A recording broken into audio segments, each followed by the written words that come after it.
for the Cowboys, it seems like why not just hold on to those picks and if you really think this is an area of need, address it at free agency, right? Like maybe try and address it there before giving up your draft capital to go get it. But conversely, giving up draft capital, we're asking the same questions about the Jets who acquire all this draft capital.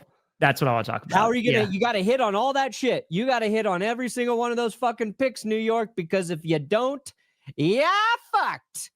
And I said, listen, on paper, this looks great for the Jets, right? Because they have first and second round picks this year. They got it next year. They're looking good.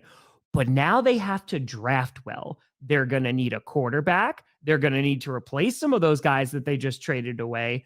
And that's where it's, okay, I know you're rebuilding, and I understand from the perspective of, hey, this is a fire sale. We just won our only game of the season, right? Sure. But now is the hard part. Now is like, okay, if they're sitting there near the first overall pick, they drafting a quarterback? Or are they building a supporting cast? I mean, obviously it depends on what the stance is on this QB draft class coming in. Yeah, they need a quarterback. They had a quarterback named Sam Darnold. They gave up on him. They whiffed on Zach Wilson. Fair enough. So yes, they need a quarterback. It all starts there. It starts there. They have to, and it doesn't have to be the best QB, but dear God. But they need an average quarterback at this point. That's when they drafted Zach Wilson. Yeah. Right? Like, and I unfortunately, like, that's the issue. If you go and get a quarterback who's okay with one of the first, like, top 3 picks or something, oh boy, I don't know how much that's going to fix your team. You know?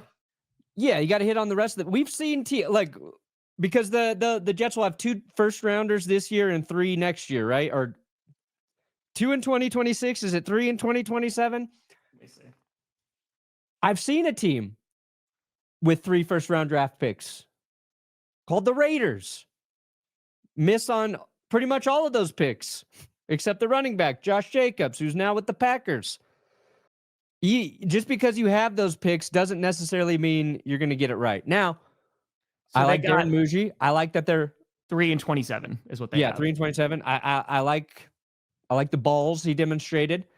The other question, of course, is is Aaron Glenn the right head coach? You can't really assess that right now. That's tough.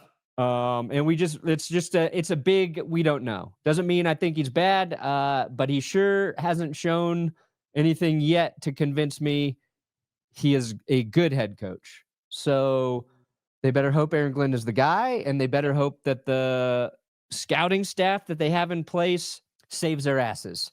Saves their asses. Yeah. I mean, you have all this capital, man. But it's like the Cowboys, right? It's like, oh man, we got all this stuff from Micah Parsons. Well, now you got to go and you got to draft well. And unfortunately, There's been a few draft picks where it's like, oh, I don't know.